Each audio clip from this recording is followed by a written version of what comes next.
বাড়িতে গিয়ে বলবো আব্বাকে বিয়ে আমায় দিতে হবে ময়নার সাথে।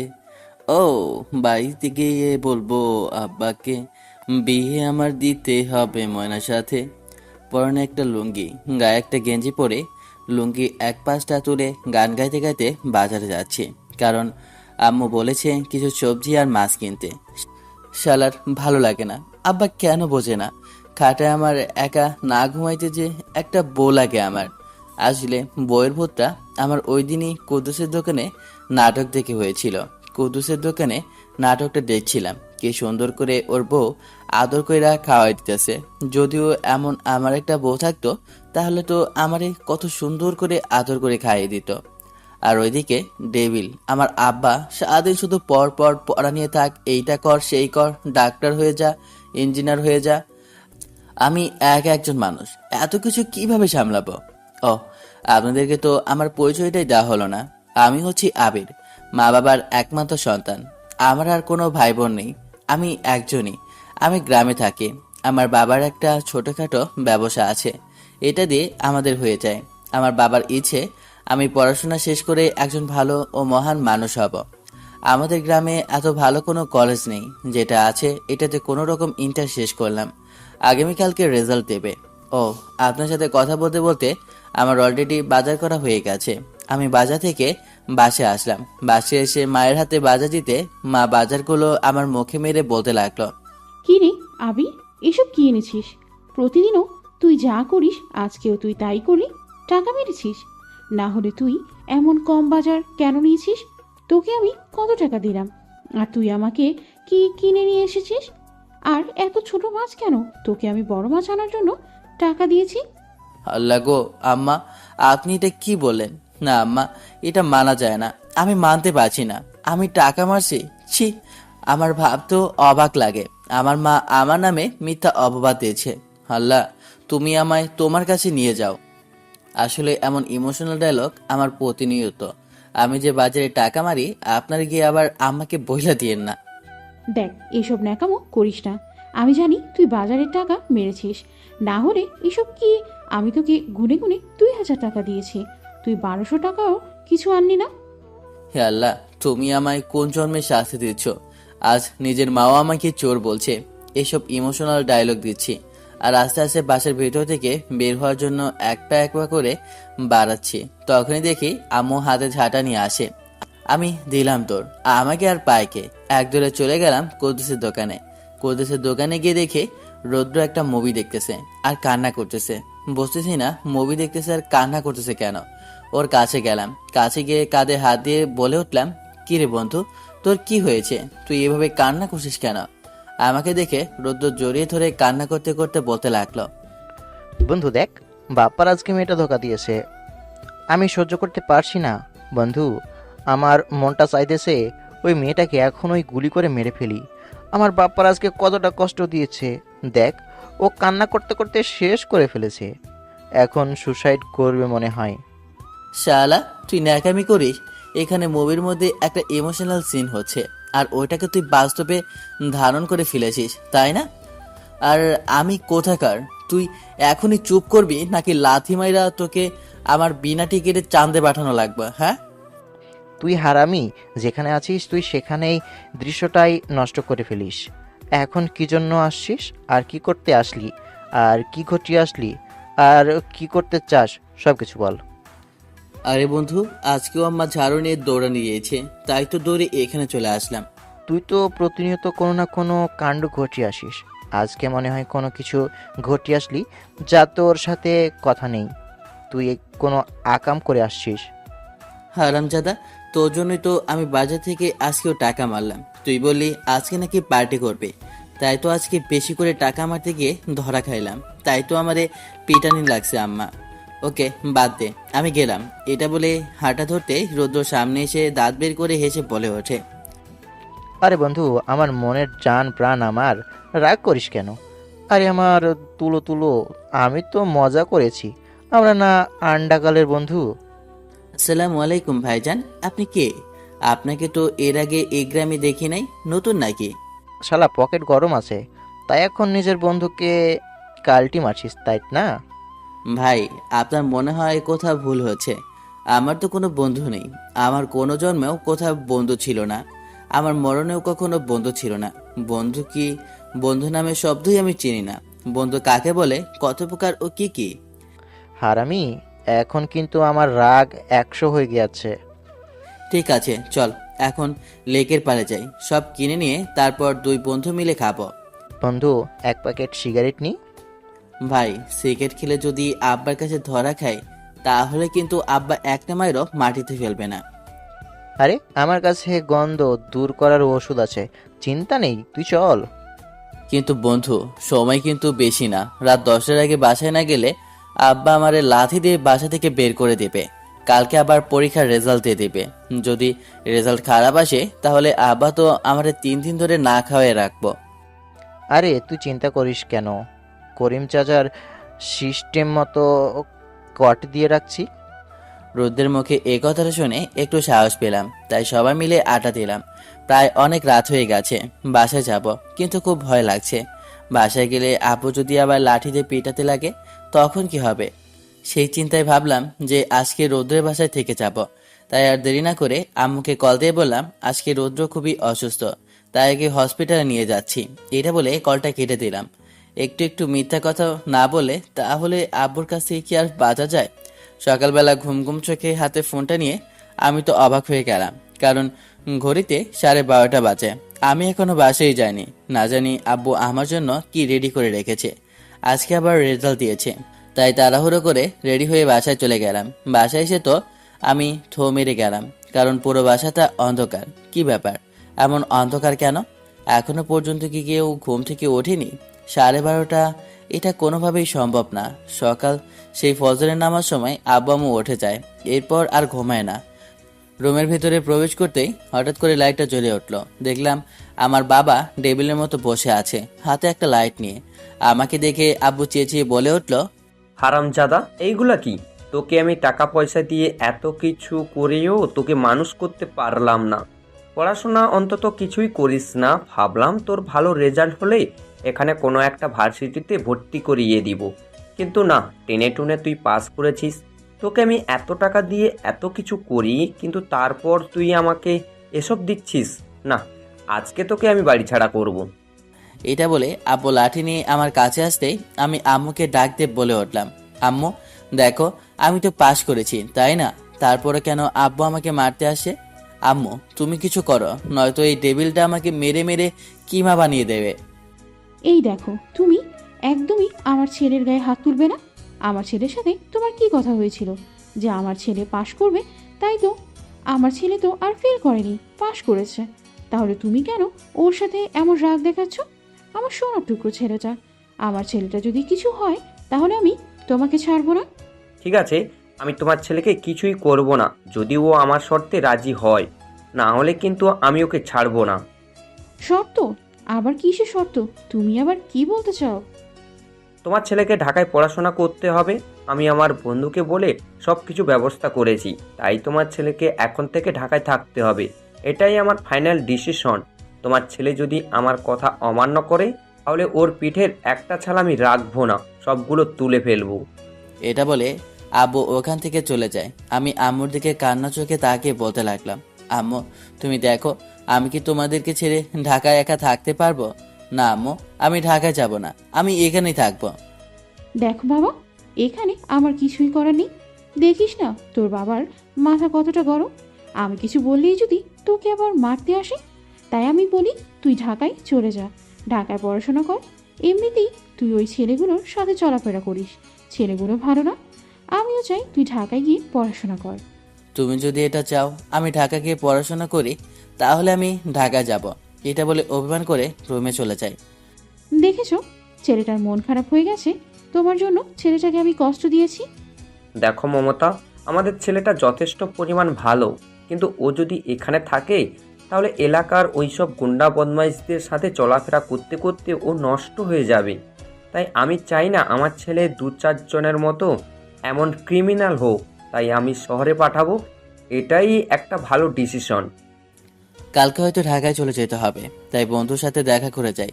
এটা বলে বাসা থেকে বের হয়ে যায়। রৌদ্রকে কল করতে রৌদ্র চলে আসে।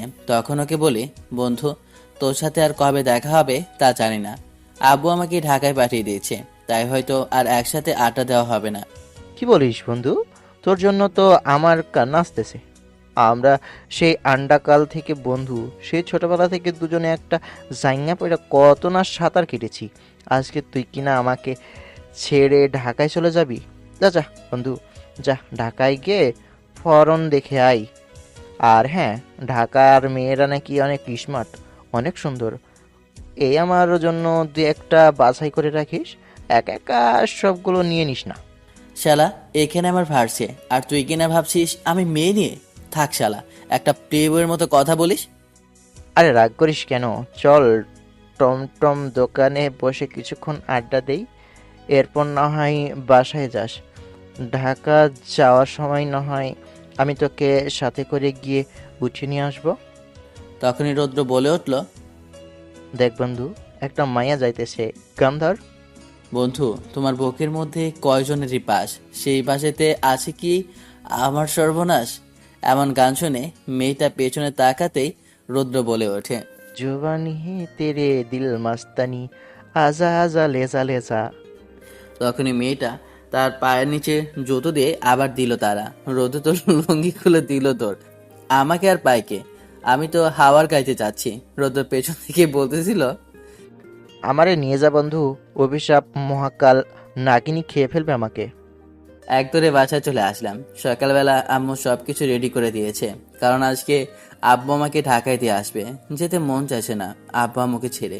কি আর করার, আব্বুর রাগের কাছে আমাকে মাথা নত করতে হয়েছে। তাই আম্মুকে বিদায় জানিয়ে বাসা থেকে বাস কাউন্টারে যাওয়ার উদ্দেশ্যে রওনা দিলাম। একটু সময় পর বাস চলে আসে। আমি আর আব্বু বাসে উঠে যাই। বাসের মধ্যে আমার খুব ঘুম চলে আসে। আব্বুর ডাকে ঘোর কাটে। তখন আব্বু বলে, কিরে, মন খারাপ?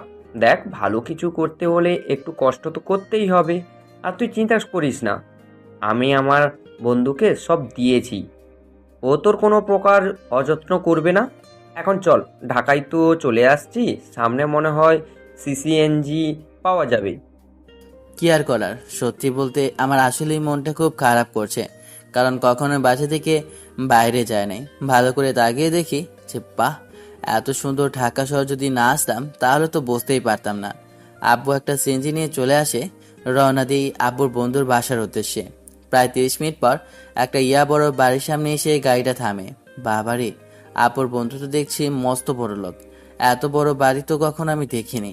আমি অবাক হয়ে গেলাম আব্বুর কথা শুনে। আব্বু বলল, আবি, তুই এখান থেকে পড়াশোনা করবি? আসলে ছোটবেলা থেকে আমি আমার বন্ধু পড়াশোনা করেছিলাম। ওর বাবার টাকা থাকায় সত্ত্বেও ওর মধ্যে একটুও অহংকার ছিল না। আমাদের বন্ধুত্ব দেখে আশেপাশের মানুষ হিংসে করত। আবি, তুই এখান থেকে পড়াশোনা করবি? আসলে ছোটবেলা থেকে আমি আমার বন্ধু পড়াশোনা করেছিলাম। ওর বাবার টাকা থাকায় সত্ত্বেও ওর মধ্যে একটুও অহংকার ছিল না।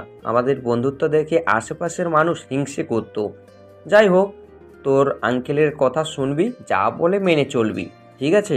আর হ্যাঁ, এখান থেকে তোর আঙ্কেল সহ আমরা তোকে ভার্সিটিতে ভর্তি করিয়ে দিব। ওকে, চল ভিতরে যাই। ভেতরে প্রবেশ করতে আমি থ হয়ে গেলাম, কারণ মনে হচ্ছে এটা কোনো বাড়ি না, এটা একটা রাজপ্রাসাদ, যা ছোটবেলায় কার্টুনে দেখেছিলাম। তখন আব্বু আমার দিকে তাকিয়ে বলে, কিরে, তুই এখানে দাঁড়িয়ে আছিস কেন? ওরা তো উপরে থাকে, আর আমি কল করে বলেছি, তাই মেন গেটটা আগেই দারোয়ান খুলে রাখ। ও মনে হয় উপরে পত্রিকা পড়ছে আর আমার জন্য অপেক্ষা করছে। চল উপরে আয়। আমি আব্বুর পেছনে যেতে লাগলাম। উপরে উঠতেই দেখতে পেলাম আব্বুর বয়সী একজন লোক হাতে একটা বই নিয়ে দাঁড়িয়ে কি যেন পড়ছে। একবার এই দিকে আবার ওই দিকে হাঁটছে আর পড়ছে। তখন আব্বু বলে ওঠে, কিরে আফজাল, তোর কি সেই অভ্যাসটা যাবে না? সেই ছোটবেলা থেকে তো দেখে আসছি দাঁড়িয়ে বই পড়া। আরে বন্ধু, তুই খেয়ালই করিনি কখন আসলে? আমি তো গাড়ি পাঠিয়েছিলাম, কিন্তু তুই নাকি আরো আগে স্টেশন থেকে চলে আসছিস। আব্বুকে জড়িয়ে ধরে কথাগুলো বলতে লাগলো আব্বুর বন্ধু। এখন মনে হচ্ছে আসলেই তারা ছোটবেলার বেস্ট ফ্রেন্ড ছিল, কিন্তু আব্বুর মুখে যখন শুনেছি তার বন্ধু ঢাকা শহরে সব থেকে বড় বিজনেসম্যানদের একজন, বিশ্বাস করিনি। তখন আব্বু আমাকে কাছে ডাকতে আমি আঙ্কেলকে সালাম করলাম। তখন আঙ্কেল বলে, আরে বাবা, পা ধরতে হবে না, তুমি আমার ছেলের মতো। আর হ্যাঁ, তুমি যেহেতু এখান থেকে গ্রাজুয়েশনটা শেষ করতে চাও, তাহলে তোমার তো অনেক কিছু লাগতে পারে। তোমার যা প্রয়োজন আমাকে বলবে। মাথা নাড়ালাম, আর কিছু বললাম না। তখন আঙ্কেল আমাকে একটা রুম দেখিয়ে দিয়ে বলল, বাবা, তুমি আজ থেকে এই রুমে থাকবে। যাও, নিজের জামা কাপড় সবগুলো ঠিক করে রাখো। আর আমি তোমার বাবার সাথে কিছু আলাপ করব, ঠিক আছে? অনেকদিন পর পাইছি হারামিটাকে। আমি আর কিছু বললাম না, কারণ হয়তো অনেকদিন পর বন্ধুকে কাছে পেয়ে তাই তারা নিজেদের মধ্যে টাইম মেনটেন করতেছে। আমি রুমে প্রবেশ করে তো মাথায় হাত দিয়ে দাঁড়িয়ে রইলাম। বাপরে, কত বড় আর কত কিছু আছে! আমি তো জীবনে কল্পনা ছাড়া আর কিছুই দেখিনি, এত বড় একটা রুমে থাকবো। আগে সিনেমায় এমন বেডরুম দেখতাম, আজ নিজে এমন রুমে ঘুমাবো, কেমন জানি ফিল হচ্ছে। যাই, ফ্রেশ হয়ে নিই। এটা বলে ওয়াশরুমে চলে গেলাম। ওয়াশরুম থেকে বের হয়ে রেডি হলাম। তখন একটা মেয়ে রুমে প্রবেশ করে। দেখে মনে হচ্ছে কাজের মেয়ে, কিন্তু 1 মিনিট, আমি তো এই জিনিসটা জিজ্ঞেস করতে ভুলে গেছি। আবুর বন্ধু কি কোনো ছেলে বা মেয়ে আছে নাকি? তোর পরে জেনে নেব। তখন মেয়েটা বলে, স্যার বলেছে আপনাকে বাড়ির সবটা দেখিয়ে দিতে। এই বলে মেয়েটা আমাকে বাড়ির সবকিছু দেখাতে লাগলো। মেয়েটার কাছ থেকে জানতে পারলাম আঙ্কেলের একটাই মাত্র মেয়ে, কিন্তু বেশ অহংকারী। ছাদের দিকে যেতে মেয়েটা আমাকে দেখে বলে ভুলেও যেন ছাদে না যায়, কারণ ওখানে নাকি আঙ্কেলের মেয়ে ফুলের বাগান করেছে, তাই নাকি কাউকে ওখানে যেতে দেয় না। তাই আর গেলাম না। মেয়েটার কাছ থেকে জানতে পারলাম আঙ্কেলের অহংকারী মেয়েটার নাম নাকি নীলা, তাও আবার আমার থেকে সিনিয়র। সব থেকে বড় কথা, সে নাকি ভার্সিটির ইংলিশ টিচার। ভাবা যায়। যাই হোক, আমার এসবে কাজ নেই, আমি পড়াশোনা করব, এটাই হচ্ছে কাজ। একটু পর মেয়েটা আমাকে খাবার দিয়ে বলল রেডি হয়ে নিচে যেতে। আমি খাবার খেয়ে রেডি হয়ে নিচে আসতে আব্বু আর আঙ্কেল নিচে অপেক্ষা করছে আমার জন্য। তখন আব্বু বলল, কি রে, এত সময় লাগলো কেন? চল, আমি তোকে ভর্তি করে দিয়ে বাড়িতে যাব। আমাকে আবার মাল ডেলিভারি দিতে হবে, অবশ্যই ওরা তো পারবে না। এরপর আমি, আব্বু, আঙ্কেল আমরা 3জনে মিলে ভার্সিটির উদ্দেশ্যে রওনা দিলাম। কিছুক্ষণের মধ্যে একটা ভার্সিটির সামনে গাড়িটা থামে। দেখলাম ওপরে সাইনবোর্ডে লেখা আছে ডেফোডিল ইউনিভার্সিটি সাভার। আশুলিয়ায় পড়েছে। গল্পের মধ্যে ব্যক্তিগত কথাটা বলেছি। আসলে আমার বাড়ি আশুলিয়ায়, তাই আমি আশুলিয়ার সবকিছু জানি। তাই ওই হিসাবে ওইখানে সবকিছুই আমি আপনাদেরকে বলছি, গল্পের সাথে থাকুন। এরপর আব্বু আর আঙ্কেল আমাকে ভার্সিটিতে ভর্তি করে দিয়ে ওখান থেকে চলে যায়। যাওয়ার আগে আমি স্পষ্ট দেখতে পারলাম আব্বুর চোখে জল, কিন্তু মুখে বলে প্রকাশ করছে না। জানি আপু আমাকে অনেক ভালোবাসে, তাই আমাকে ছেড়ে যেতে ওনার মন কাঁদছে। আঙ্কেল যাওয়ার সময় বলে যায় আমাকে ছুটির সময় নিতে আসবে, কারণ আমি তো এখানে জায়গা চিনি না। আর ওনার মেয়েও নাকি এই ভার্সিটিতে, মানে নীলাও এখানেই পড়ে। আমি নিজের ক্লাসরুমটা খুঁজতেছিলাম, হঠাৎ করে কারোর সাথে ধাক্কা খেলাম। ধাক্কা খেয়ে নিচে পড়ে গেলাম। তখনই অনুভব করলাম কেউ আমাকে টান দিয়ে সরাতে চাচ্ছে, কিন্তু আমি যেন কোনো কিছুর দিকে না তাকিয়ে হা করে ওই মেয়েটার ওই টানা চোখের দিকে তাকিয়ে আছি। তখনই অনুভব হলো, আহারে, আমি তো একটা মেয়ের গায়ের উপর শুয়ে আছি। ছি ছি ছি ছি, এটা কি করে হয়? তখনই উঠতেই মেয়েটা আমাকে, এই বেয়াদব, তোর চোখে গাছে নিয়ে চলিস যে দেখতে পাস না? খ্যাত কথাকার, কোথা থেকে উঠে এসেছিস? আগে তো তোকেই কলেজে দেখিনি। কিরে, কথা বলিস না কেন? চুপ করে আছিস কেন? মেয়েটার ঠোঁটের দিকে তাকিয়ে আছি। মেয়েটা যখন কথা বলছে আমার কাছে মনে হচ্ছে অপসরি কথা বলছে। আমার কেন জানি না একটা অন্যরকম ফিলিংস কাজ করতে লাগলো। তখনই মেয়েটা আবার বলল, কিরে ছোট লোক, চুপ করে কি দেখছিস? কখনো কি সুন্দরী মেয়ে দেখিসনি নাকি? সে আপনি সুন্দরী? নিজেকে কি ভাবেন, অপসরি? আপনি আসলে দেখতে একটা পেতনির মতো। আপনার কপাল ভালো যে আমার মতো একটা ছেলে আপনার গায়ে পড়েছে। দেখলাম মেয়েটা এই কথাটা শোনা মাত্রই মেয়েটা তেলে বেগুনে জ্বলে ওঠে। মেয়েটা আমার দিকে তেড়ে আসতেই তখনই আমি দিলাম তোর একদরে চলে গেলাম ভার্সিটির পেছনে। ধুর কচু, আজকের ভার্সিটিতে ক্লাস করা হবে না, তাই ভাবলাম আমি তো দেখেছি কিভাবে বাসা থেকে ভার্সিটিতে এসেছে, তাই ওই মোতাবেক হাঁটা ধরলাম বাসায় যাওয়ার উদ্দেশ্যে। একটু সময় পর বাসায় ফিরে আসলাম। বাসায় আসতে আঙ্কেল জিজ্ঞেস করতে বললাম আজকে ভালো লাগছে না, উপরে গিয়ে রেস্ট নিতে। তাই উপরে গিয়ে ফ্রেশ হয়ে ঘুমিয়ে পড়লাম। বিকেলে ঘুমানোটা আমার একটা অভ্যাসে পরিণত হয়েছে, কারণ বিকেলে যদি একটু না ঘুমাই আমার কেন জানি অশান্তি লাগতে থাকে। কিছুক্ষণ ঘুমিয়ে নিয়ে এখন মনে হচ্ছে খুব একটা শান্তি অনুভব করছি, তাই ভাবলাম বাসা থেকে একটু বাইরে হাঁটাহাঁটি করি। এইভাবে বাসা থেকে বের হই। আঙ্কেল সবার সাথে পরিচয় করে দিয়েছে, তাই এতটাও সমস্যা হয়নি। কাজের মহিলা এবং দারোয়ান সবাই আমাকে চেনে, তাই কেউ কিছু বলো না। তাই বাসা থেকে বের হয়ে একটু হাঁটতে লাগলাম। কিছু সময় পর দেখতে পেলাম একটা মেয়েকে রাস্তার মাঝধারে কতগুলো ছেলে ডিস্টার্ব করছে। আমার আবার এসব দেখলে মাথা গরম হয়ে যায়, তাই ভাবলাম সিনেমার নায়কদের মতো একটু হিরিকিরি তো দেখাতে হয়। যদি মেয়েটা ইমপ্রেস হয়ে যায় তাহলে তো আমার কপালে জুটে যাবে। এই ভেবে আমি ছেলেগুলোর মাঝখানে গিয়ে বলতে লাগলাম, এই ভালো চাস তো মেয়েটাকে ছেড়ে দে, নয়তো তোদেরকে আমি এক এক করে তামিল সিনেমার নায়কদের মতো করে মেরে নাক ফাটিয়ে দেব। আমার কথা শুনে ছেলেগুলো হাসতে লাগলো। তারপর আর কি, আমি ঝাঁপিয়ে পড়লাম। না, আমি মারতে পারিনি, বরঞ্চ ওরা আমাকে মেরে নাক ফাটিয়ে দিল। তখন এই পথ দিয়ে কিছু পুলিশ গাড়ি করে যাচ্ছিল। পুলিশ দেখে ছেলেগুলো পালিয়ে যায়, আর আমার এমন অবস্থা দেখে মেয়েটা তো হাসতে লাগলো। মেয়েটার উপর খুব রাগ হচ্ছে। মেয়েটার জন্য আমি এত কিছু করেছি, মার খেয়েছি, আর মেয়েটা হাসতেছে। ঢাকা শহরের মেয়েরা এত পাথর দিল হয় তা আগে বুঝি নাই। এত সময় যদি আমাদের গ্রামের কোনো মেয়েকে বাঁচাতাম তাহলে সে তো আমাকে খুশির ঠেলায় জড়ায় ধরতো, আর কত কি করতো। না থাক, আপনারা আবার এসব বুঝবেন না, আপনাদের বলা যাবে না, আপনারা ছোট মানুষ, গল্পটাই শুনুন। আমি ওখান থেকে চলে যেতে লাগলাম। তখনই মেয়েটা আমার হাত ধরে দাঁড় করালো। এরপর নিচের ওড়না দিয়ে নাকের রক্তটা মুছে দিল আর বলল, সরি আসলে আমার খুব হাসি পাচ্ছে এই জন্য যে আপনি আসলে হিরোর মতো কিন্তু মাইর খাইলেন ভিলেনের মতো। ধুর, আপনার সাথে কোনো কথাই নাই, আপনি আমার নিয়ে মজা করতেছেন। আচ্ছা বাবা, সরি আমার ভুল হয়েছে। বাই দ্য ওয়ে, আপনার নামটা তো জানা হলো না, কোথায় থাকেন? জি, আমি আবির, ঢাকায় নতুন এসেছি। এখানে আঙ্কেলের বাসায় আসি, আর সামনে ডেফোডিল ইউনিভার্সিটিতে ভর্তি হয়েছি। তাই নাকি? আমিও তো, বাট আপনি কোন ইয়ারে আছেন? First year. ওহ, আমি আপনার 2 বছরের সিনিয়র আছি। মানে কি বলেন? কি হয়েছে, তোতলাচ্ছেন কেন? না মানে, আপনাকে দেখে তো একটা বাচ্চা মেয়ে মনে হয়। তাই বুঝি? দেখলাম মেয়েটা মনে হয় কথায় একটু পড়ে গেছে। যাই হোক, তো আপনার নাম তো জানা হলো না। জি, আমি মিম, আর আমি সামনেই থাকি। এখান দিয়ে যাচ্ছিলাম কারণ নীলা ম্যামের বাসায় যাব, ওনার থেকে ক্লাসের কিছু পড়া বুঝে নিতে। মানে, বিষয়টা আমি ঠিক বুঝলাম না। আপনি নীলার কাছে যাবেন মানে? কয় নাম্বার বাসা? 7 নম্বর বাসা তো আফজাল সাহেবের বাড়ি। তখন মিম বলল, 7 নাম্বার বাসা আফজাল সাহেবের বাড়ি। আরে সেটা তো আমার আঙ্কেলের বাসা, কিন্তু নীলার বিষয়টা বুঝলাম না। ওমা, সে কি, আপনি জানেন না? আপনি ক্লাসে যান নাই? না তো, আমি তো অ্যাডমিশন নিয়েছি। কেন? আরে নীলা আপু তো ওখানের ম্যাডাম, আর আপনার ইংলিশ টিচার। নীলা আপু আমার ভাইয়ের ভালো ফ্রেন্ড, ওই হিসাবে আমি আপুর থেকে পড়া বুঝে নিই। তার মানে নীলা ওখানের ম্যাম, আর আমি ভাবলাম ও ওখানে পড়ে। So what?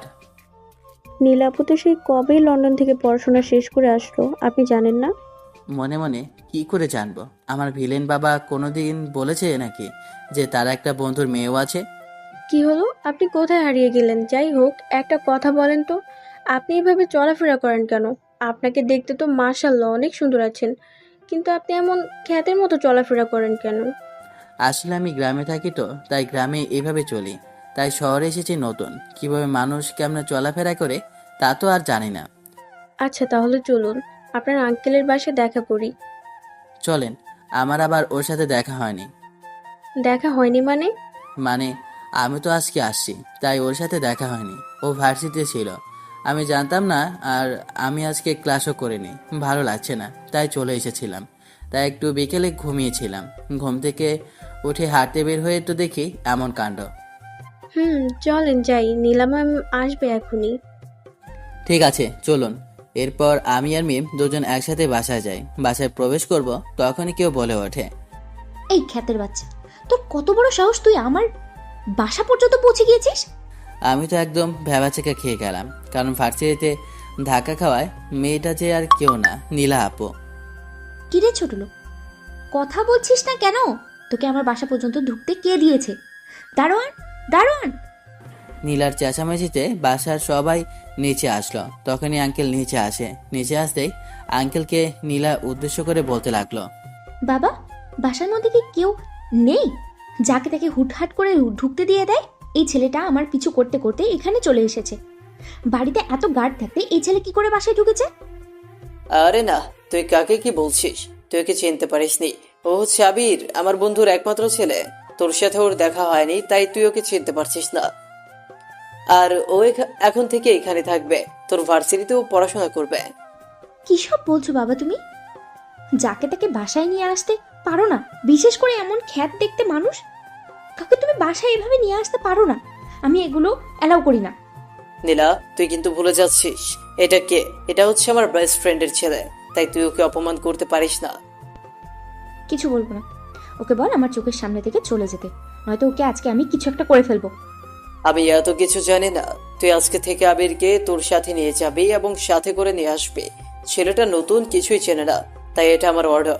আর আমার কথা যদি না মানিস, তাহলে তোর আর ওই ভার্সিটিতে পড়ানো আমি বন্ধ করে দিব।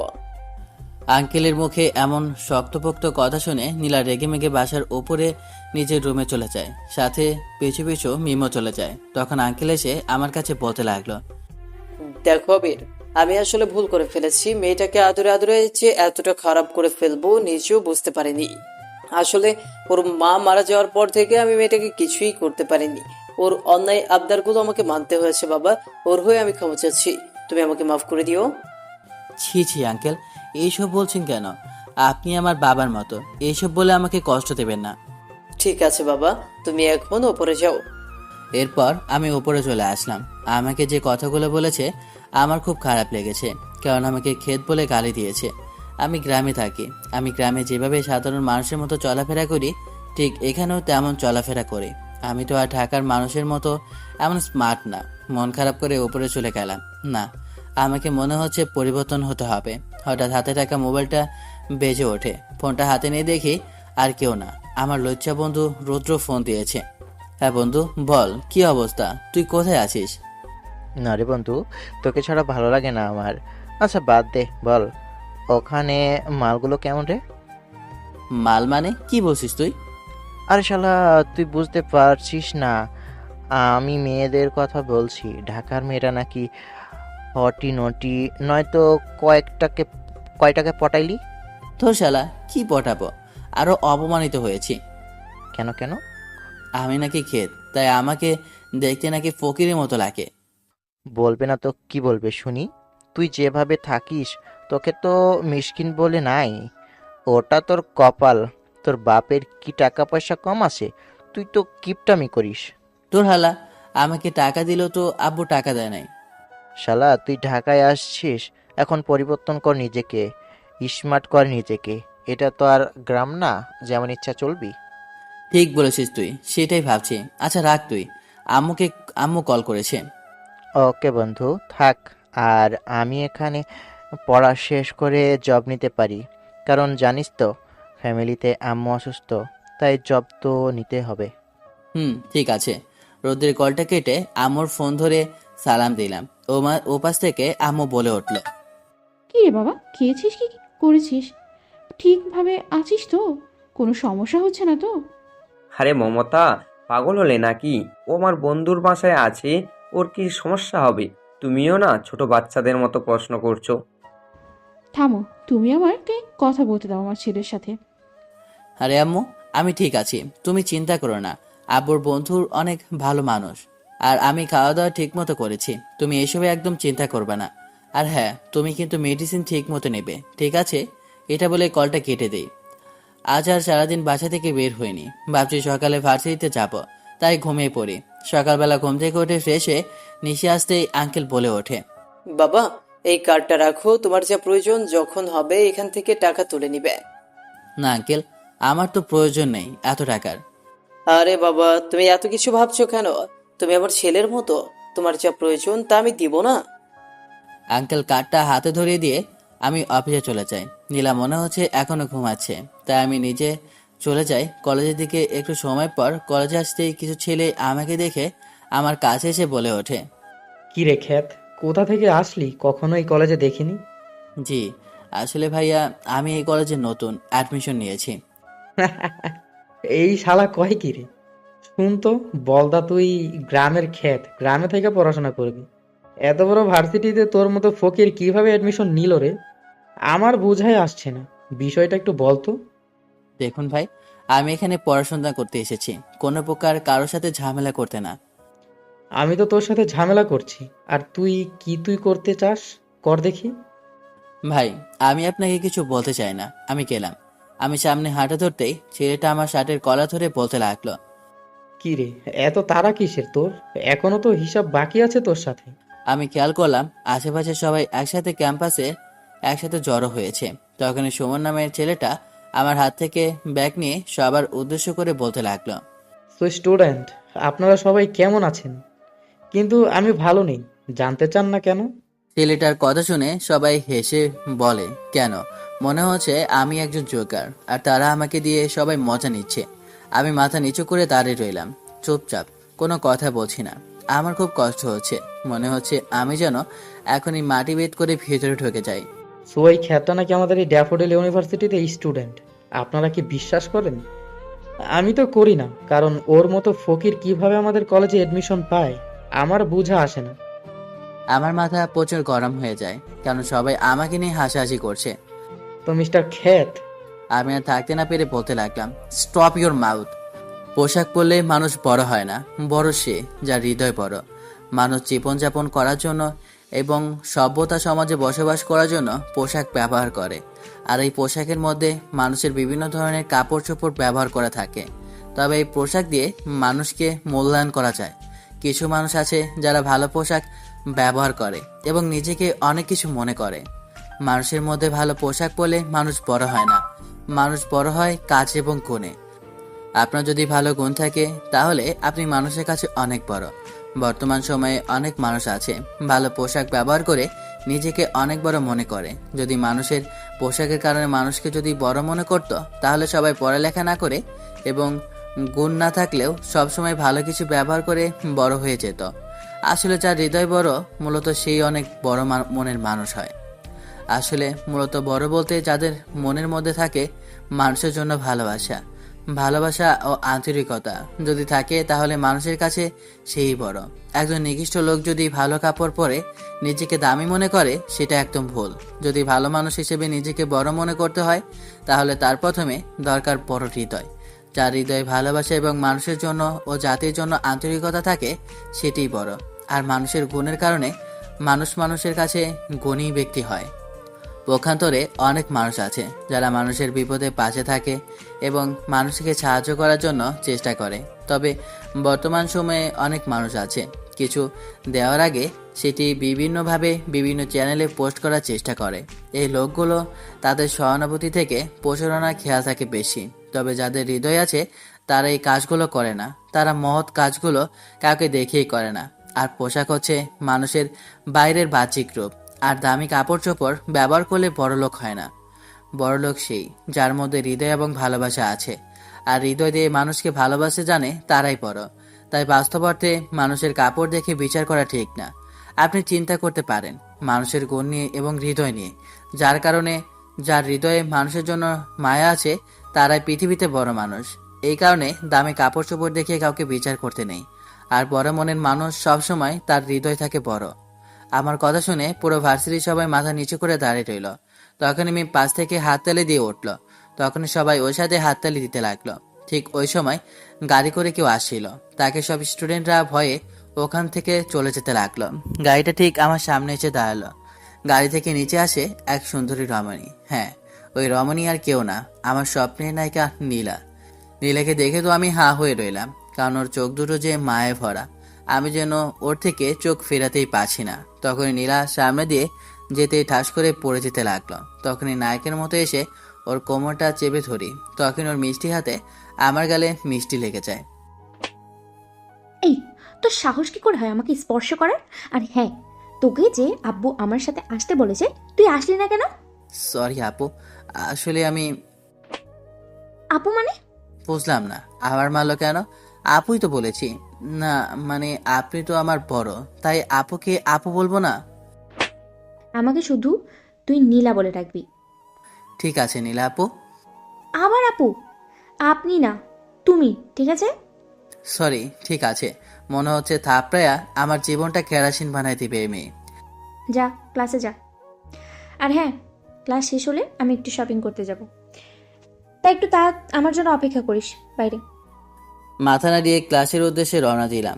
একে একে সব ক্লাস করলাম। তখন নীলার ক্লাস। নীলা এখনো আসেনি। তখন ওই মেয়ের হাত হাত বাড়িয়ে বলল ফ্রেন্ডশিপ করতে। ওই সময় নীলা এসে দেখে আমি মেয়েটার হাত ধরে রেখেছি। আমি স্পষ্ট নীলার চোখের মধ্যে অগ্নিকাণ্ড ও রাগ দেখতে পাচ্ছি। বুঝতেছি না আমি মেয়েটার হাত ধরতে নীলা এতটা রেগে আছে কেন। তখন নীলা বেঞ্চের মধ্যে একটা থাপ্পড় দিয়ে আমাকে উঠতে পড়ে। আমি দাঁড়াতেই এই ছেলে, ক্লাসে কি তুমি মেয়েদের সাথে নষ্টামি করার জন্য আসো? ছোট লোক কথাকার, খ্যাত কথাকার। তোকে এই কলেজে কে অ্যাডমিশন দিয়েছে? আর তুই মেয়েদের সাথে কিভাবে চাপাচাপি করে বসেছিস কেন? যা, বের হয়ে যা, তোকে যেন আর এই ক্লাসে না দেখি। আমাকে বলে যা বের হয়ে যা, তোকে যেন আমার এই ক্লাসে না দেখি। আমি তো কিছুই বুঝতে পারলাম না। একবারে বোবার মতো দাঁড়িয়ে রইলাম। কি বলছে? আমি তো জাস্ট ফ্রেন্ডশিপ করার জন্য হাতটা বাড়ালাম, তাতে আমাকে এত কিছু বলে ফেললো। যাই হোক, আমি আর কোনো কথা বাড়ালাম না। চুপচাপ করে মাথা নিচু করে ক্লাস থেকে বের হয়ে আসলাম। বাইরে এসে বটগাছের নিচে দেখতে পেলাম একটা ছেলে একটা মেয়েকে প্রপোজ করছে। আমি আপনাকে ভালোবাসি কথাটা শোনা মাত্রই মেয়েটা হেসে ওঠে। ছেলেটাকে আবার বলে, সত্যি আপনাকে অনেক বেশি ভালোবাসি। আয়নায় নিজেকে কখনো দেখেছিস? আমার সাথে আসিস প্রেম করতে? যা সামনে থেকে। এখন প্রেম করতে টাকার রূপ লাগে, বুঝলি? ওদের কথা শুনে আমি বুঝতে পেরেছিলাম যে এই শহরে টাকার রূপ ছাড়া কিছুই চলে না, তাই নিজেকে পরিবর্তন করা দরকার। এসব ভাবছি এমন সময় ক্যাম্পাসের বটগাছের একপাশে বসে আছি। আচমকা কারো স্পর্শে চমকে উঠলাম। পেছনে তাকিয়ে দেখি মিম। তখন মিম আমাকে দেখে বলে ওঠে, আচ্ছা আবির, তুমি এখানে বসে আছো কেন? তোমার তো ক্লাস শেষ হয়নি। না, নীলা বের করে দিয়েছে। কেন, তুমি আবার কি করলা? কই, কিছুই তো করলাম না। যাই হোক, ভালো হয়েছে। এখন চলো, তোমাকে নিয়ে ফুচকা খাবো। না, কেউ যদি তোমাকে আমার সাথে দেখে কি বলবে? আরে কেন মানুষ বলতে যাবে শুনি? কারণ তুমি যে আমার সিনিয়র, তাই। ধুর বোকা, ঢাকা শহরে এসব কমন। আর তুমি জানো সিনিয়র মেয়েরা জুনিয়র ছেলেদের প্রেমে বেশি পড়ে। মানে বুঝলাম না। এত মানে না বুঝলেও চলবে তোমার। এখন চলো ওইদিকে যাই। কি আর করার, মিমের সাথে ফুচকার দোকানে গিয়ে ফুচকা খেতে লাগলাম। আচ্ছা আবির, তুমি এমন করে কেন চলো? আসলে আমার এমন চলতে ভালো লাগে, তাই মিমের সাথে ফুচকা খাচ্ছি আর হেসে হেসে কথা বলছি। তখনই নীলা ক্লাস থেকে বের হয়ে দেখে আমি মিমের সাথে ফুচকা খাচ্ছি। নীলা তাকিয়ে আছে। আমি কিছু বলছি না। আমি মিমের সাথে মজা করছি আর ফুচকা খাচ্ছি। আমি স্পষ্ট দেখতে পাচ্ছি নীলার দুই চোখ লাল বর্ণে পরিণত হয়েছে, কিন্তু বিষয়টা আমি আন্দাজ করতে পারছি না কেন। তখন দেখলাম নীলা ওখান থেকে চলে যায়, কিন্তু তার গাড়িটা নেয়নি। কিন্তু রাগার কারণটা বুঝতে পারলাম না। আর গাড়ি বা নিচ্ছে না কেন। আমি মিমকে বিদায় জানিয়ে বাসের উদ্দেশ্যে রওনা দিই। একটু সময় হাঁটতেই দেখি কিছু বদমাশ ছেলে নীলাকে ডিস্টার্ব করছে। আবারও হিড়িগুড়ি দেখাতে গেলাম। এবার কিন্তু সবাইকে ইচ্ছে মতো মারতে পেরেছি। সবাই পালিয়ে যাওয়ার পর নীলার কাছে গিয়ে বললাম, তুমি ঠিক আছো তো? কোথাও লাগেনি তো? তখনই নীলার কাছ থেকে এটা আশা করবো ভাবিনি। আমি তাকে বাঁচালাম, সে আমাকে ধন্যবাদ জানাবে তা না করে থাপ্পড় বসিয়ে দিল। আপনি তো আমার ক্লাসের ম্যাম, তাই। আবার মারলেন কেন? ওই মেয়েটার সাথে বসে এত গল্প কিসের তোর? ওর সাথে কিসের এত ফুচকা খেলি তুই? সরি, আর যাব না। ঠিক আছে, এখন চল, কোথায়? শপিং এ যাবো তোকে নিয়ে এখন। আমি চুপচাপ নীলার পেছনে হাঁটতে লাগলাম। বুঝতে পারছি না নীলা আমার সাথে এমন করছে কেন। প্রথম দিন তো অনেক অপমান করলো, এখন আবার কেন কোনো মেয়ের সাথে দেখলে থাপড়ানোর উপরে রাখে। বুঝি না ভাই, কি হচ্ছে আমার সাথে। মিমের কাছ থেকে যতটুকু জানতে পেরেছি, নীলা আপুর সাথে নাকি অনেক আগে কারোর সাথে বিয়ে ঠিক হয়েছে। সেজন্য নীলা আপু অন্য কোনো ছেলের সাথে কথা বলে না। নীলাপুর এতটাই রাগ যে কোনো ছেলে নীলাপুকে প্রপোজ তো দূরের কথা, তার সামনে যদি কোনো কথা বলতো তাকে নাকি মেরে হাড্ডি গুটি একেবারে ভেঙে ফেলতো। নীলাপুর হাত ধরে আমাকে একটা সেলুনে নিয়ে যায়। নীলাপু হাত ধরে আমাকে একটা হেয়ার সেলুনে নিয়ে যায়। এরপর সেলুনে নিয়ে যাওয়ার পর তার মোতাবেক হেয়ার সেলুন আমাকে একটা কাটিং দিয়ে দেয়।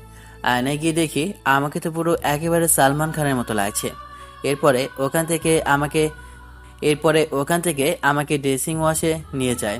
ওখানে আমাকে একদম ক্লিন করে এরপর শপিংয়ে নিয়ে গিয়ে অনেকগুলো শার্ট আর প্যান্ট কিনতে থাকে। আমি তো চুপচাপ বোকার মতো সব দেখতে লাগলাম। তারপর সব কাজ শেষ করে বাসায় চলে আসি।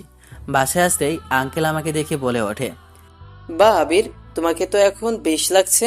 যাই হোক, তোমাকে আমার সাথে আমার অফিস যেতে হবে কাল। ঠিক আছে আঙ্কেল। এটা বলে ওপরে চলে যায়।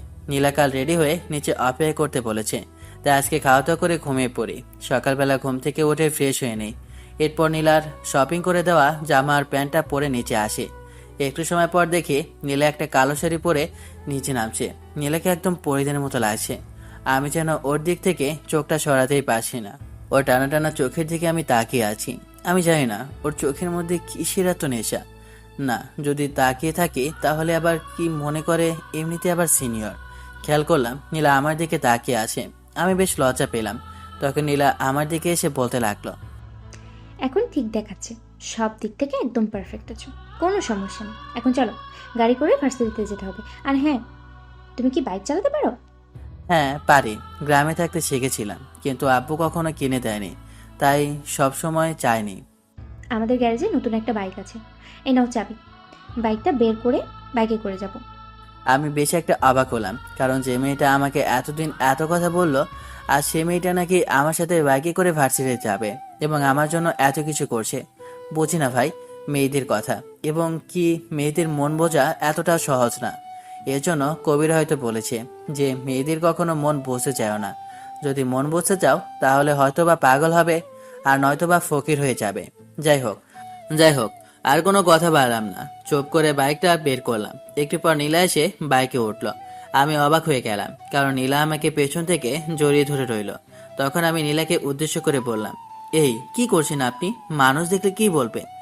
আমার খুব লাগছে, আপনি প্লিজ আমাকে ছেড়ে দিন, এমনি সোজা হয়ে বসুন।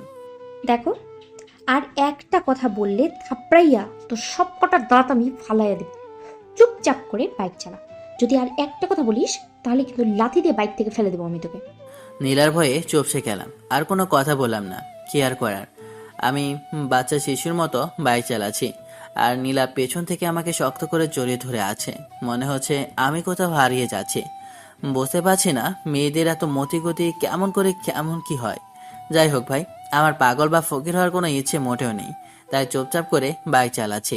একটু সময় পর ভার্সিটিতে চলে আসি। তখন নীলা বাইক থেকে নেমে ক্লাসে যায়। আশেপাশে খেয়াল করলাম সবাই আমার দিকে হা করে তাকিয়ে আছে, যেন আমি অন্য গ্রহের পানি। কারণ তাকিয়ে থাকার একটা উদ্দেশ্য আছে, সেটা হলো আমি আজকে নীলাকে বাইকে করে নিয়ে এসেছি। প্রথমত আমি নীলার অনেক জুনিয়র, আর নীলা কখনো কোনো ছেলের সাথে কথা বলে না, বাইকে ওঠা তো দূরের কথা। তাই আমি নীলাকে বাইকে করে নিয়ে আসি, এটা মানুষ দেখে হা করে তাকিয়ে থাকবে, এটাই স্বাভাবিক বিষয়। আমি স্বাভাবিকভাবে ক্লাসের দিকে যেতে লাগলাম। হঠাৎ করে সুমন নামের ছেলেটা সামনে চলে আসে। আমার কাছে এসে ছেলেটা বলতে লাগলো, সরি ভাই, তোমার সাথে সেদিন এমন ব্যবহার করা আমার মোটেও উচিত হয়নি। আরে আমি সেদিন ওর কথা মনে রাখিনি, তোমাকে মাপ চাইতে হবে না। ভাই সত্যি বলতে আজ তোমাকে দেখে আমার খুব হিংসা হচ্ছে। কেন আমাকে দেখে তোমার হিংসা হওয়ার কারণ? কারণ আজকে সত্যি বলতে তোমার অনেক সুন্দর লাগছে। আর তাকিয়ে দেখো, ভার্সিটির মেয়েরা তোমার দিকে কিভাবে তাকিয়ে আছে। আরে ভাই তুমিও না কিছু বলো। আচ্ছা, যাই আগে হয়েছে হয়েছে, এখন কি আমরা বন্ধু হতে পারি? আচ্ছা ঠিক আছে, ডান। চলো তাহলে ক্যান্টিনে যাই, আজকে তোমাকে আমি ট্রিট দিব। এরপর আর কি, আমি যেতে চাইলাম, জোর করে নিয়ে যায় সুমন। ক্যান্টিনে বসে গল্প করছি, তখন হাতে ঘড়িতে দেখি নীলার ক্লাসের সময় হয়ে গেছে। এমনিতে আজকে সবগুলো ক্লাস করা হয়নি, এখন যদি নীলার ক্লাস মিস করি তাহলে আজকে আমার উপর দিয়ে যে কি যাবে আল্লাহ জানে। তখনই কোথা থেকে মিম ডাকতে লাগলো, তাই আমি মিমের কাছে যেতে মিম বলে উঠলো, আবির, আমি জানি না আজকে তোমার থেকে চোখ ফেরাতে পারছি না। তোমাকে কি যে সুন্দর লাগছে বলে বোঝাতে পারবো না। আর সত্যি বলতে তোমাকে আগেও খুব সুন্দর লাগতো, এখন তো আরো বেশি লাগছে। ধন্যবাদ। তখন মিম আমাকে উদ্দেশ্য করে আবার বলল, আবির চলো ওই বট গাছের নিচে এসে বসি, তোমার সাথে আমার কিছু কথা আছে। মিমের কথা অনুযায়ী ওর সাথে বটগাছে নিচে গেলাম। এরপরে মিম আমার কাছে আমার হাত ধরে পড়তে লাগলো। আবির, আমি জানি না তোমাকে কথাটা বলা ঠিক হবে কি ঠিক হবে না, কিন্তু সত্যি কথা বলতে আমি তোমাকে প্রথম দিন থেকেই ভালোবেসে ফেলেছি। তোমার ওই সরলতা মনটা যে আমার খুব পছন্দ হয়েছে। এই যুগে তোমার মতো ভালো মনের ছেলে পাওয়া খুবই কষ্টের। তোমার ওই খ্যাত টাইপের চেহারায় আমার পছন্দের এমন স্মার্ট হয়ে চলার থেকে তুমি খ্যাত হয়ে চললে আমার কাছে ভালো লাগে। কারণ আমি চাই না আমি যাকে পছন্দ করি তাকে অন্য কেউ কেড়ে নিক। তাই আমি তোমার ওই খ্যাতটাকেই পছন্দ করি, আর আমি তোমাকে ভালোবাসি। আমি জানি সমাজের মানুষ অনেক অনেক রকম কথা বলবে, কিন্তু আমি সত্যিই তোমাকে ভালোবাসি। হুট করে মিম আমাকে জড়িয়ে ধরে কথাগুলো বলতে লাগলো। এমন কথার জন্য আমি মোটেও প্রস্তুত ছিলাম না। ঠিক এমন কথায় আমি হতভম্ব হয়ে রইলাম। তখনই কোথা থেকে নীলা চলে আসে। নীলা আমাকে আর মিমকে জড়িয়ে থাকা অবস্থায় দেখে অন্য কিছু মনে করে। নীলা আমাদেরকে এমন অবস্থায় দেখে ওর চোখ দুটো লাল হয়ে যায়।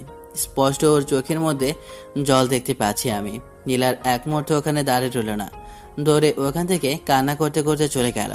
আমি তো বলদের মতো দাঁড়িয়ে রইলাম। মিমকে ছাড়ানোর চেষ্টা করছি, কিন্তু না, মেয়েটা আমাকে শক্ত করে জড়িয়ে ধরে রেখেছে।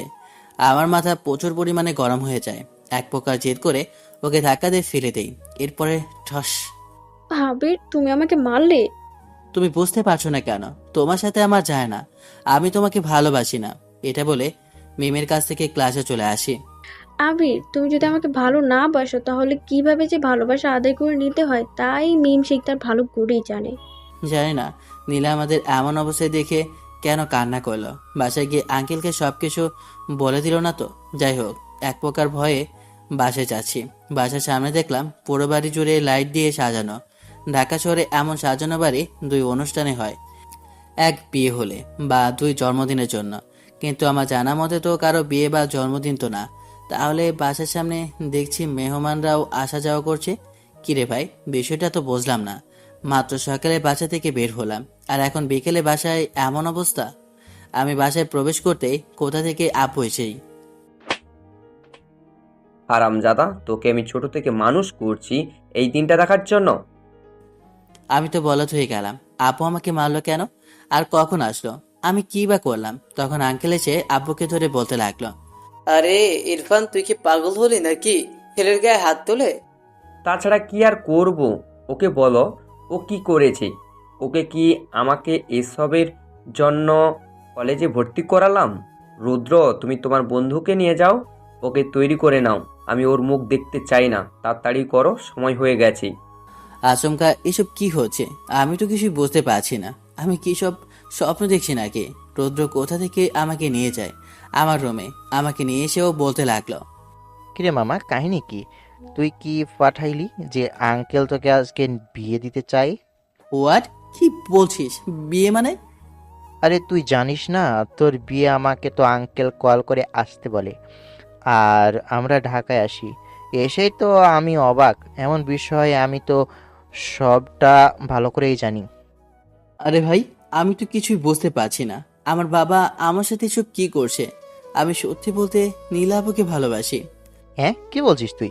নীলা আবার আপু আবার ভালোবাসে না? কেমনে কি?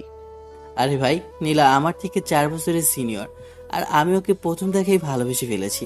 বলতে গেলে লাভ অ্যাট ফার্স্ট সাইট। দেখ মামা, তোর বাপ যেমন রেগে আছে, মনে হয় না তোকে ঠিকভাবে বাঁচিয়ে রাখবে। তুই রেডি হ, নয় কিন্তু তোর সাথে আমারও 12টার খবর বানিয়ে ছাড়বে। আবর ভয়ে কিছু বলতে পারলাম না। কি আর করার, চুপ করে এখন যার সাথে বিয়ে দিচ্ছে ওকেই বিয়ে করতে হবে।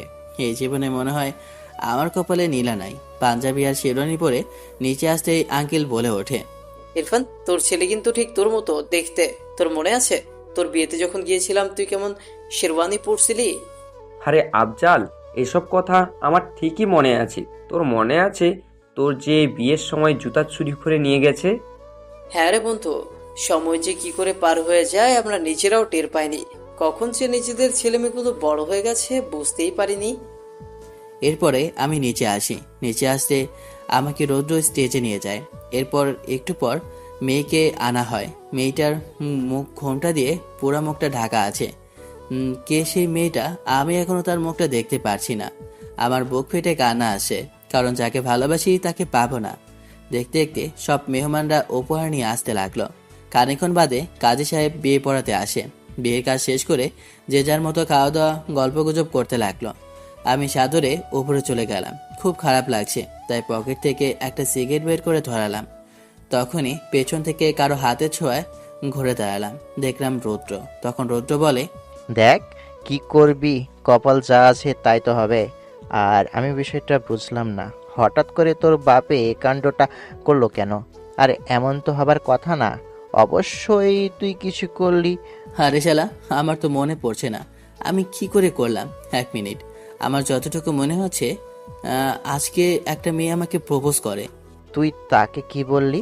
মনে হয় হ্যাঁ বলে দিয়েছিস, আর জড়িয়ে ধরে কিস করতে লাগলি। তো দেখে প্রিন্সিপাল তোর বাপকে কল দিয়ে বলে সব। আরে ধুর শালা, সবাইকে তোর মতো লুচু ভাবিস নাকি? আমি কিছুই করি নাই, আর ওখানে কেউ ছিল না। মেয়েটা আমাকে ইচ্ছাকৃতভাবে আমাকে জড়িয়ে ধরে। আমি তো ছাড়ানোর চেষ্টা করছিলাম। কেউ দেখে নাই তো তোকে? এক মিনিট, দেখ, এক মিনিট, দেখেছো তো নীলা, কিন্তু আজকে সারা বাড়ি ওকে দেখলাম না কেন? নীলা মানে কে নীলা? যে মেয়ে পছন্দ করিস? শালা, তুই কি গাঁজা খাস নাকি? ভুলে যাস কি করে? আমার না একটা সন্দেহের গন্ধ পাচ্ছি। মানে কেমন সন্দেহ? রুদ্র কিছু বলতে যাবে, তখনই কোথা থেকে ভিলেনের রূপ ধরে আমার বাবা এসে হাজির। তখন আব্বু কাছে এসে বলে, দেখ বাবা, যা করছি তোর ভালোর জন্যই করছি। আর হ্যাঁ, মেয়েটা একা বসে আছে, যা রুমে যা। কিছু বললাম না, মাথা নিচু করে রুমের দিকে পা বাড়ালাম। আজকে আমার বাসর রাত, কিন্তু আমার কাছে মনে হচ্ছে আজকে আমার কোরবানির রাত। কি আর করার, বিয়ে যেহেতু হয়ে গেছে, বউ হিসেবে তো মেনেই নিতে হবে। কিন্তু খুব ভয় লাগছে, জানি না, কিন্তু বুকটা কেমন থপ করে শব্দ করছে। ধূর ছাতা, সব ভয়ের অবসর কাটিয়ে রুমের ভিতরে প্রবেশ করি। রুমে প্রবেশ করতে দেখতে পাই একটা মেয়ে বেনারসি সাজে বসে আছে খাটের ওপর। মেয়েটার কাছে যাব, কিন্তু হাঁটু কাঁপছে। ধুর, এই যদি হয় আমার অবস্থা, তাহলে আমার পাঠকদের কি হবে? যা আর হবে। আগে তো সামনে চাই, সামনে তো আসলাম, কিন্তু মেয়েটা কি যেন খুঁজতেছে। মনে হয় সালাম করবে, তা ভেবে দাঁত কিলিয়ে হাসবো। তখনই মেয়েটা ঘোমটা উড়িয়ে আমার গলায় একটা ছুরি ধরে বলে, এই শালা, বল কেন ওই মেয়েটাকে জড়িয়ে ধরলি তুই? তোর এত সাহস কেন রে? আমার আর চিনতে বাকি ছিল না যে এই যে নীলা। আমি তো নীলার হাতে ছুরি দেখে প্যান্টে হিসু করে দেওয়ার মতো অবস্থা। আমি ম্যামে করতে লাগলাম, সরি সরি আপু, আমি আসলে আর একবার তুই যদি আপু ডাকিস তোর নাক ফাটিয়ে দেবো আমি। সরি সরি, ডাকবো না। আমি তো মেয়েটাকে জড়িয়ে ধরিনি, মেয়েটা আমাকে জড়িয়ে ধরেছে। তোর সাহস কি করে হয় আমার জামাইকে আমার থেকে কেড়ে নেওয়ার? মানে? এই চুপ, তোর এত কিছু জানা লাগবে না। তোকে তো আমি পরে সাইজ করব। এখন ঘুম পাচ্ছে, ঘুমাবো। এটা কি সরকারি নাকি যে বললেই হলো? এই, এটা দেখেছিস? একদম পেট কিন্তু ফুটা করে দেবো। চুপচাপ যা করতে বলেছি তাই কর, নইলে কিন্তু তোর কপালে শনি আছে। আর করার, আমি তো মনে মনে সেই খুশি। আমার আর জানতে বাকি নেই নীলার সাথে বিয়ে হওয়া ছেলেটা যে আমি। নীলা ছোট বাচ্চাদের মতো ঘুমিয়ে আছে। আমিও চাঁদ মুখটার দিকে তাকিয়ে যে কখন ঘুমিয়ে গেছি টেরও পাইনি। সকালবেলা জানালা দিয়ে নীলার মুখে সূর্যকিরণ পড়তে ওর মুখটা যেন সৌন্দর্য দিয়ে আরো দ্বিগুণ বৃদ্ধি পেল। এজন্য হয়তো কবি বলেছেন, মেয়েদের ঘুমন্ত অবস্থায় একদম ফুটফুটে শিশুর মতো লাগে। আমি নীলাকে আমার বুক থেকে সরিয়ে বালিশে সরিয়ে দিয়ে খেয়াল করলাম যে রুমে আমরা ঘুমিয়েছিলাম ওই রুমটা নীলা ছিল। শালা, আমি ভুলে গেছিলাম কার রুমে আজকে আমার বাসর রাত। ঘুম থেকে উঠে ফ্রেশ হয়ে খেয়াল করলাম নীলার টেবিলের ওপর একটা ডায়েরি। তখন ডায়েরিটা হাতে নিয়ে পেজটা খুলতেই লেখা ছিল, ডিয়ার পিচ্চি জামাই, আজকে তুমি আমাদের বাসায় আসবে, কিন্তু আমার জন্য কি আনবে? আমি অবাক হয়ে গেলাম, কারণ পুরো ডায়েরিটা জুড়ে শুধু আমাকে নিয়ে লেখা। আরও পড়তে লাগলাম। ইস, যে ছেলেটার সাথে ধাক্কা লেগেছিল ও ছিল আবির। কত কি বলে ফেললাম আমার জানটাকে। দেখ, ও কি আর মানুষ হবে না? ও আমার জন্য কিছুই আনেনি। ও কি জানে না আমি যে গেঁদা ফুল খুব পছন্দ করি? তোর আর ও এমন খ্যাতের মতো কেন চলাফেরা করে? তো ভালো স্মার্ট হলে যদি আমার থেকে কেউ কেড়ে নেয়? ধুর, ও বোঝে না কেন? ওকে অনেকে অনেক কথা বলে, এমনভাবে চললে তো বলবেই। আজকে আমার জীবনে সেই কালটা চলে আসছে, যে কালটার জন্য ভয় পেয়েছিলাম এত বছর ধরে। কারণ আমি আমার প্রিয় মানুষটাকে হারাতে চাচ্ছি না। আমি এটা কখনোই হতে দিতে পারি না। প্রয়োজনে আমি জান দিয়ে দেবো। এরপরেও আমি আমার আবিরকে কারোর হাতে দিতে পারবো না, কারণ ওকে যে আমি অনেক ভালোবাসি। আমার বুঝতে বাকি রইল না যে নীলা আমাকে সেই কবে থেকে কতটা ভালোবাসে। আমি কথা দিচ্ছি, আমি কখনো তোমাকে কষ্ট দেব না।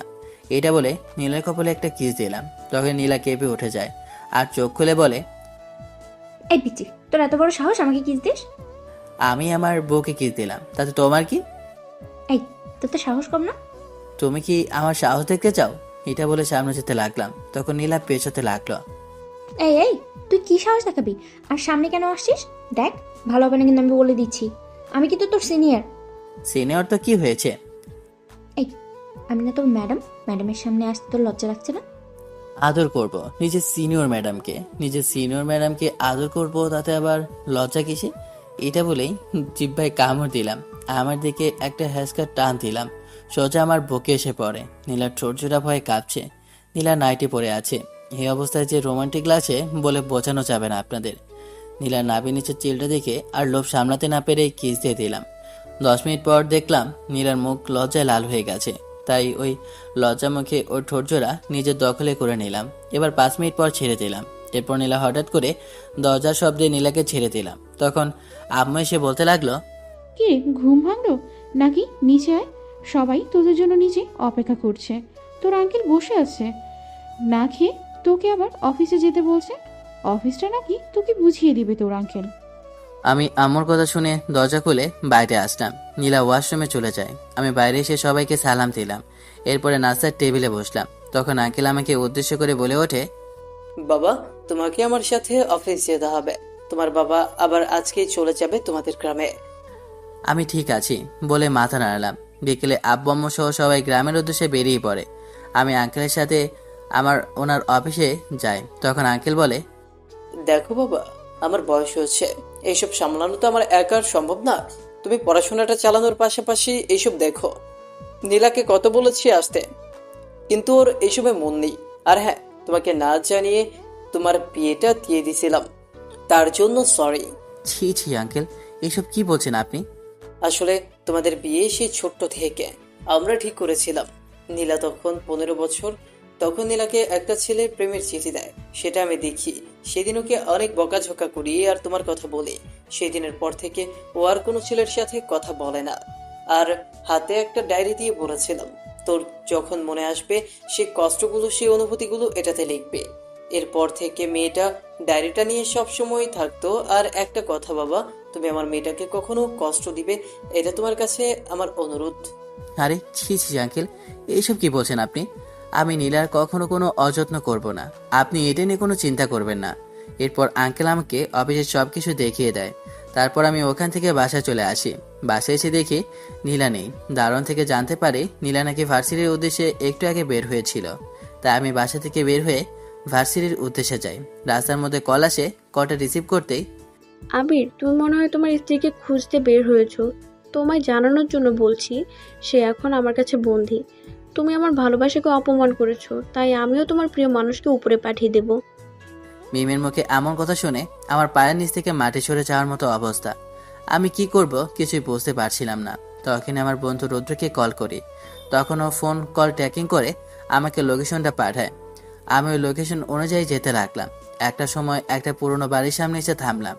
বাড়ির ভিতরে প্রবেশ করে দেখে নিম হাতে একটা পিস্তল নিয়ে দাঁড়িয়ে আছে। পাশে দাঁড়িয়ে আছে সোমন নামের ছেলেটা। বুঝতে বাকি নেই ওরা দুজন প্ল্যান করেই এসব করেছে। নীলার হাত পা বেঁধে রেখেছে। নীলার মুখ থেকে রক্ত পড়ছে। ওর সেন্স নেই। আমার নীলার আমার অবস্থা দেখে প্রচুর পরিমাণে রাগ হচ্ছে। আবির, শালা আমাকে পুরো ভার্সিটি জুড়ে অপমান করেছে। ওকে আমি এত সহজে কি করে ছেড়ে দেই? ও আমার ভালোবাসাকে প্রত্যাখ্যান করেছে। আমি ওর ভালোবাসাকে কেড়ে নেব ওর জীবন থেকে। ও বুঝতে পারবে তখন এই মিম কি করতে পারে। আঙ্কেলকে লোকেশনটা পাঠিয়ে দিই। কিছু সময়ের মধ্যে পুলিশ চলে আসবে। তখন দেখি মিম নীলাকে গুলি করবে। তখন আমি দৌড়ে গিয়ে নীলাকে ওখান থেকে সরিয়ে ফেলি। সুমন আমাকে মারতে আসলে ওকে একটা গুলি মেরে নিচে ফেলে দেই। মিমের হাতে থাকা পিস্তলটা দিয়ে মারতে গেলে আমি সরতে গুলিটা গিয়ে সুমনের বুকে গিয়ে লাগে। সুমন সেখানেই মারা যায়। তখন নীলার বাবা পুলিশ নিয়ে ওখানে হাজির হয়। পুলিশ মিমের কাছ থেকে পিস্তলটা নিয়ে নেয়। নীলার অবস্থা ভালো না, তাই আমি ওকে কোলে করে হাসপাতালের দিকে হাঁটা ধরি। আমারও মাথা থেকে রক্ত পড়ছে, কিন্তু আমার যেন এই কষ্টের কোনো অনুভূতি নেই। আমার তো কষ্টে বুক ফেটে যাচ্ছে নীলার এমন অবস্থার জন্য। আমিই দায়ী। নীলাকে হসপিটালে নিয়ে আসি। ডাক্তার বলে কিছু সময় অপেক্ষা করেন। আমার চোখে জল দেখে নীলের বাবা বলে ওঠে, বাবা, তুমি কান্না করো না, এমনিতেই তোমার শরীর ঠিক নেই। কত করে বললাম তোমাকে ডাক্তার দেখাতে, কিন্তু তুমি শুনছো না। তুমি চিন্তা করো না, নীলা ঠিক হয়ে যাবে। এ কি বাবা, তোমার তো রক্তে শরীর ভিজে গেছে। একটু পর ডাক্তার এসে রক্ত চাইলো। আমি রক্ত দিতে চলে গেলাম। ডাক্তার অনেকবার বারণ করা সত্ত্বেও আমি রক্ত দিলাম। প্রায় 3 ঘন্টা পর ডাক্তার এসে বলল, চিন্তার কোনো কারণ নেই, রোগী এখন সুস্থ আছে। আমার যেন পান ফিরে এলো। হঠাৎ আমার চোখ দুটো বন্ধ হয়ে যায়। আমার আর কিছু মনে নেই। কত সময় থেকে যে অজ্ঞান হয়েছে আমি নিজেও জানি না। চোখ খুলে দেখি নীলা আমার পাশে মাথা হেলান দিয়ে বসে আছে। আমাকে চোখ খুলতে দেখে জড়িয়ে ধরে কান্না করতে করতে বলে, তোমাকে তোমাকে কে বলেছে এখানে এখন মারামারি করতে? হ্যাঁ, তোমার কিছু হয়ে গেলে আমি কি করব? কাকে নিয়ে বাঁচবো আমি? আমি খেয়াল করলাম নীলা কান্না করতে করতে ওর চোখ দুটো কালো বানিয়ে ফেলেছে। তখন সবাই কেবিনে প্রবেশ করে। শালা, তুই তো তাহলে বাইসা গেলি। কই মাছের জান, ভাবলাম তোর 40 খাবো। ধুর হারামজাদা। মেয়েটা আজ 3 দিন ধরে তোর কাছে নিজের ঠিক মতো সুস্থ না হয়ে তোর কথা জিজ্ঞেস করে। যখন তোর এমন অবস্থার কথা শুনে নিজেকে আর রাখতে পারেনি, তোর কাছে চলে এসেছে। আরে এসব বাদ দে, আবির বাবা সুস্থ হয়েছে, এটাতেই আলহামদুলিল্লাহ। বাবা, আসলে মেয়েটা তোকে অনেক ভালোবাসে। তোর কখন কি লাগে না লাগে তোর জন্য সবসময় এখানে থাকতো। এ তো বলার পরও আমার কথাই শুনে নাই এ মেয়ে। আচ্ছা, আমরাও না, ওদেরকে একটু একা থাকতে দাও, ওরা দুইজন কথা বলুক। আর হ্যাঁ শোনো, আমরা যেন যত তাড়াতাড়ি সম্ভব একটা নাতি উপহার পাই। বলে দিলাম। নীলা তো লজ্জায় একপাশে চলে যায়। সবাই বাইরে আসতে নীলা ভেতরে আসে। তখন আমি নীলাকে দুষ্টুমি করে বলি, তাহলে হবে নাকি? কি হবে? ওই তো T20 খেলা, তুমি আর আমি। এই পিছে বল, তোর মুখে কিচ্ছু আটকায় না? না, ওরা তো শুনছে। শুনতে দাও না। হয় মেয়েরা বিয়ে করেন, আমার জন্য দোয়া করেন আপনাদের রাইটার ভাই যেন তাড়াতাড়ি বিয়ে করতে পারে। আমাকে ডাক্তার রিলিজ দিয়ে দেয়। আব্বু আম্মু গ্রামে চলে যায়, কারণ গ্রামে কাজ আছে। নীলার বাবা আব্বুর সাথে যায়, কিছুদিন গ্রামে থাকবে। অফিসটা কিছুদিন আমি দেখাশোনা করব। সন্ধ্যাবেলা। এই শোনো না, কি হয়েছে বলো? কোলে না, আমি ছাদে যাব। তুমি যে মোটা, আমি পারবো না। কি বললে তুমি? সরি জান, তুমি রাগ করো কেন? আমি না তোমার রাগকে খুব ভয় পাই। এরপর নীলাকে ছাদে নিয়ে গেলাম। নীলা আমার বুকে মাথা রেখে আছে। তখন আমি নীলাকে আমার লেখা প্রেমের চিঠি বলতে লাগলাম। তোমাকে চাই সূর্যে না দেখা সকালের প্রথম আলোর মাঝে, কখনো বা জীবনের জটিল সমীকরণের মতো রসায়নের বইয়ের ভাঁজে। ভোর দুপুরে ক্লান্তি পেরে তোমায় চাই স্বস্তির নীরবতায়। রেললাইনের ধারে ধরে হাঁটা একলা বিকেলে তোমাকে চাই। সন্ধ্যা যখন গোতুলের সাথে সন্ধি করে, তখন তোমার চোখে দিঘিতে সূর্যাস্ত দেখতে চাই। অন্ধকার রাতে জোনাকির আলোতে তোমায় দেখবে বলে আজও প্রদীপ জ্বালি না। ঘোর আমাবস্যা রাতে তোমায় চাই শুকনো গোলাপের স্নিগ্ধতায়, আর হেমন্তের জ্যোৎস্না রাতে নতুন ধানের সুভাষে।